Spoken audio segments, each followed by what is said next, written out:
Guiones y guionistas, capítulo 649. Hoy volvemos con la serie de Así vendí mi guión, viendo cómo se escribió y vendió el guión de Pulp Fiction.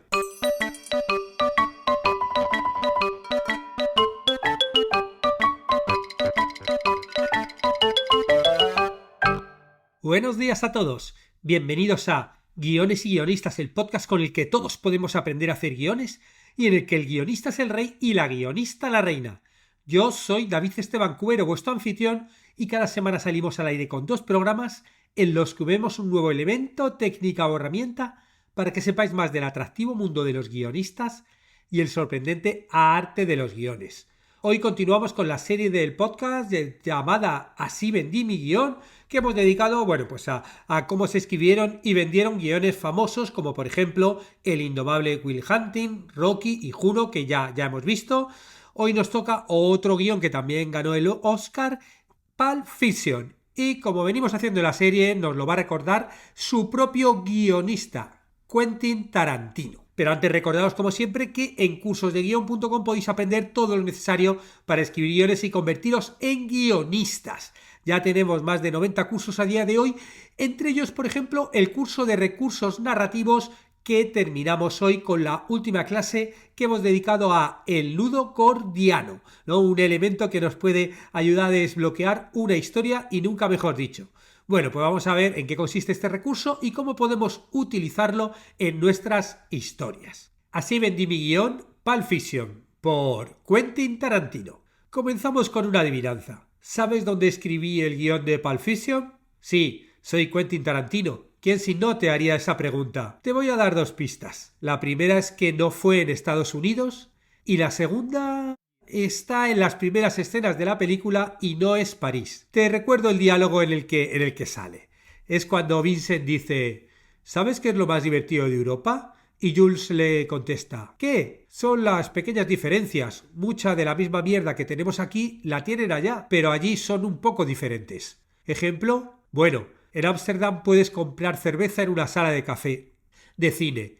Y tampoco me refiero a un vaso de papel. Te dan un vaso de cerveza como en un bar. En París puedes comprar una cerveza en McDonald's. Además, ¿sabes cómo llaman el cuarto de libra con queso en París?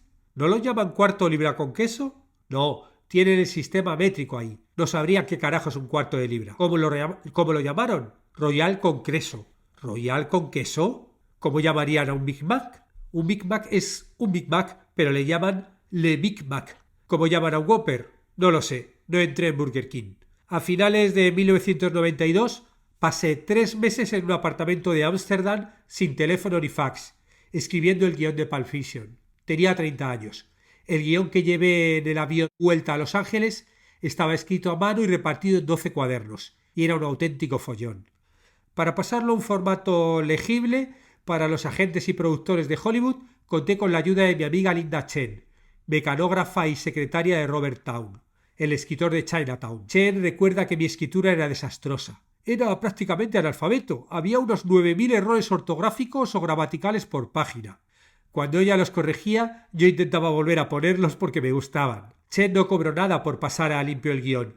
Solo trató de ponerme una condición: que cuidase de su mascota, un conejo llamado Honey Bunny, cuando ella no estaba en casa. Me negué, pero luego puse el nombre del conejo a uno de los personajes de Pulp Fiction. En mayo de 1993 acabamos una versión del guión que consideraba definitiva. Tenía 159 páginas. Una osadía, ya que los estudios de Hollywood huyen de todo guión que se pase de la media acostumbrada. 115 páginas. Pero para que me entiendas bien cómo fue el proceso de escritura, debo volver atrás, a marzo de 1992, 2 meses antes de presentar Reservoir Dogs en Cannes, cuando volé a Holanda. Encontré un apartamento y deliberadamente escogí uno sin teléfono, aislándome de todos, excepto de unos pocos elegidos. A lo largo de las semanas siguientes hice lo que hace la mayoría de la gente en Ámsterdam. Frecuenté bares de hachís y bebí hasta altas horas de la madrugada. Durante el día me encerraba en cines lúgubres viendo oscuras películas francesas de gángsters. También comencé una racha de lectura voraz, consumiendo libros como No Good from Corpus de Led Brackett y los diarios de Anais Nin. Pasaba el rato holgazaneando y todo eso. Y para decirte la verdad, disfruté viviendo en Europa por primera vez. Era simplemente un tiempo estupendo para descansar, Veía películas todo el tiempo y luego, por la mañana, me levantaba, cogía un libro y caminaba por los canales. Pero había una razón para mi estancia. Sin siquiera haber visto Reservoir Dogs, Stacey Heard, presidenta de Chelsea Film, me había ofrecido casi $1 millón para escribir y dirigir una segunda película. Esto se basó en el consejo de su socio de producción, Danny DeVito, a quien incluso antes de Reservoir Dogs se rodara, le había gustado tanto el guión que instó a actuar rápido y llegar a un acuerdo para mi próximo proyecto. Impulsado por mis experiencias en Ámsterdam, comencé a escribir el siguiente guión, Pulp Fiction, llamado así por las novelas pulp que iban a ser mi inspiración. Siempre he codiciado para los cineastas la libertad que tienen los novelistas. Quiero la libertad de jugar con la cronología, de permitir que los personajes entren y salgan de diferentes historias, como los relatos de la familia Glass de Salinger. La base de Pulp Fiction era esa. Inicialmente la idea era que fueran como 3 cuentos, inspirados en la antigua revista Black Mass. Me decía a mí mismo, Raymond Chandler, Dashiell Hammett. Muchas de sus novelas empiezan como cuentos en revistas. Ya no es así, pero ahí es donde quiero comenzar. 3 historias todas interconectadas. No quiero ser encasillado. Me encanta el género, lo respeto y conozco mucho sobre él. Por eso me gusta la idea de trabajar con él. Y luego con mi próxima película romperlo por completo, que es lo que pretendía hacer con Pulp Fiction. El título Pulp Fiction se refiere, como te decía, a las historias de crímenes de los años 30 y 40. Historias de detectives con los pies doloridos, matones menores, policías corruptos y, por supuesto, viudas negras. Hammett, Ulrich, Caine, Burnett, Chandler, todos ellos maestros del arte que inspiró las películas noir de los años 40, como El halcón maltés y El sueño eterno. Pero no olvidemos que es un término francés, aplicado en retrospectiva a estas películas estadounidenses. Luego, directores de la nueva ola como Truffaut y Godard reinventaron el género en los años 50 y 60. Eso es lo que consumí mientras estaba en Ámsterdam. Con el tiempo, los noir franceses desaparecieron, pero luego cineastas como Scorsese y Polanski revivieron el género en los 70.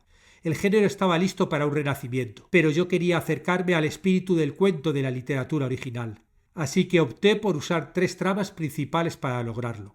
Mucho antes de que Reservoir Dogs despegara, me encontraba sentado afuera de la oficina de Stanley Margolis hablando sobre un proyecto incipiente llamado Black Mass. Tras 3 años intentando hacer True Romance, la idea era hacer 3 cortometrajes, todos con un tema en común. Mi compañero del videoclub, Roger Avary, lo describía como 3 películas independientes pero interconectadas. Las historias serían las más clásicas.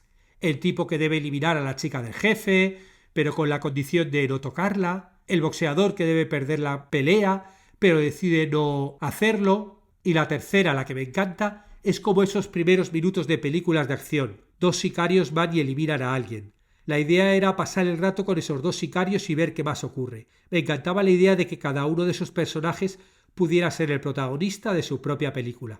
Sin embargo, al principio esas historias aún estaban en desarrollo. Originalmente yo escribiría una, Avary otra, y luego contrataríamos a un tercer guionista. Pero ese tercer guionista nunca apareció. Así que tomé la batuta y escribí la tercera historia. El proyecto cambió de nombre a Pulp Fiction, y aunque la primera historia se centraba en un par de sicarios, la tercera, que trataba sobre un fallido robo de joyas, se sentía demasiado grande para ser solo una parte de una antología. Así que decidí convertirla en Reservoir Dogs. Pulp Fiction quedó en pausa y Avary expandió su aportación, una historia sobre un boxeador, en un guión completo llamado Pandemonium Reigns. Después de terminar Reservoir Dogs me apeteció volver a Pulp Fiction, así que retomamos Pandemonium Reigns, lo reconfiguramos y se convirtió en The Gold Watch. Tomamos una escena que había escrito para True Romance y que había sido eliminada, donde la cabeza de alguien es destrozada dentro de un auto, y cosas que había escrito para otras películas y todo se fusionó. Nos reunimos en Ámsterdam y, según Avary, la mayor parte de la historia es suya. Fue curioso porque alguien mencionó que todos estaban esperando mi lado oscuro y supongo que eso se refería a Avary. A él es a quien se le ocurren las ideas más enfermas y a mí las divertidas. Al escribir simplemente dejo que la historia se desarrolle ante mí. A veces es genial, a veces es oscuro y retorcido, y eso es lo que hace más divertido escribir. ¿De dónde me viene? No lo sé. Me considero un tipo bastante normal, así que simplemente las ideas fluyen de mi mente. Puedes censurarte o puedes explorar esas ideas. Yo siempre elijo explorar. Sin embargo, Avary estaba en aprietos y necesitaba dinero rápidamente.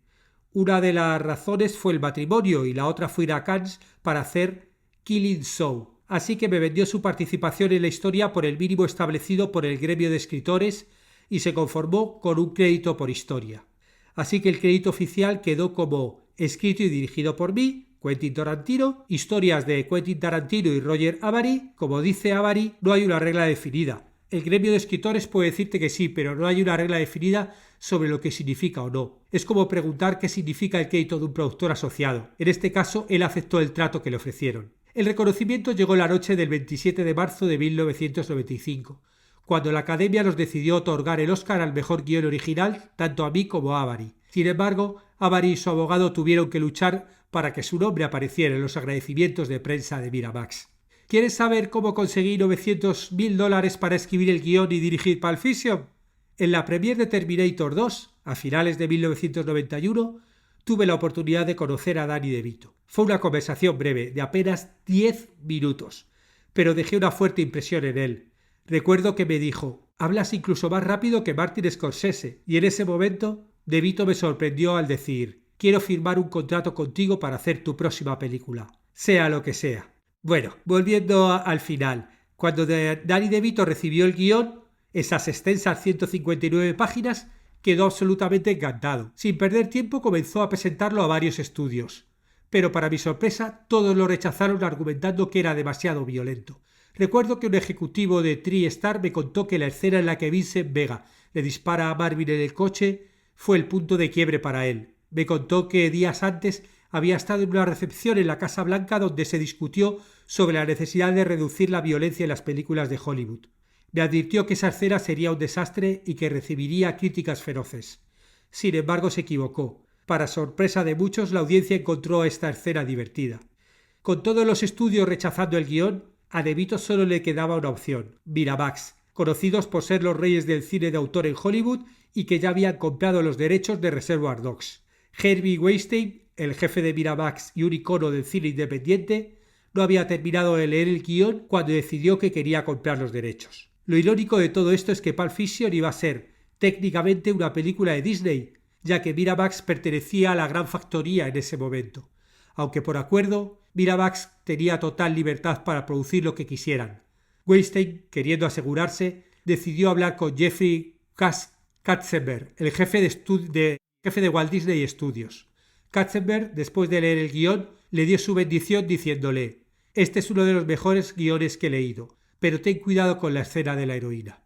Con el visto bueno para producir Pulp Fiction se inició el proceso de casting y siempre me hace gracia recordar que cuando enviábamos el guión a posibles actores lo acompañábamos con una advertencia que decía: «Si muestras este guión a alguien, 2 tipos de jersey vendrán y te romperán las piernas». Bueno, con estas frases de Quentin Tarantino terminamos el podcast de hoy. Os aviso que la semana que viene va a haber un cambio en el podcast, un cambio muy profundo.